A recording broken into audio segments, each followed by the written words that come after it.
AP రవాణా శాఖ ప్రత్యేక డ్రైవ్ చేపట్టింది. ట్రావెల్స్ బస్సులపై 289 కేసులు నమోదు చేశారు. కర్నూలులో బస్ ప్రమాద దృష్ట్యా ఏపీలో రవాణా శాఖ ప్రత్యేక డ్రైవ్ చేపట్టింది. రవాణా శాఖ కమిషనర్ ఆదేశాలతో రాష్ట్ర వ్యాప్తంగా అన్ని ప్రాంతాలలో ప్రైవేటు వాహనాలపై విస్తృత తనిఖీలు చేశారు. నిబంధనలు ఉల్లంఘించిన ట్రావెల్స్ బస్సులపై 289 కేసులు నమోదు చేశారు. 18 ప్రైవేట్ ట్రావెల్స్ బస్సులను సీజ్ చేసి 7,08,000 రూపాయల జరిమానాలు కూడా విధించారు.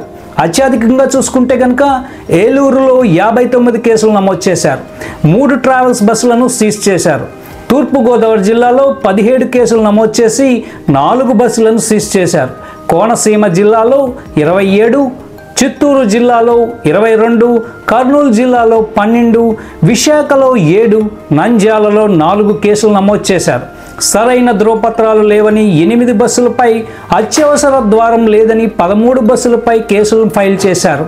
అగ్నిమాపక పరికరాలు లేవని 103 బస్సులపై, పాసింజర్ లిస్టు లేని కారణంగా 34 బస్సులపై, ఇతర ఉల్లంఘనలపై 127 కేసులు.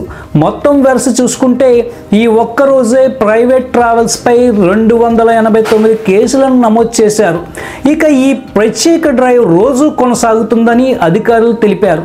ఇక ఏపీ రాష్ట్రంలో మొన్న నెల్లూరు, నిన్న కర్నూలు ఘటనలతో ప్రభుత్వాలు, అధికారులు సైతం అప్రమత్తమయ్యారనే చెప్పుకోవచ్చు.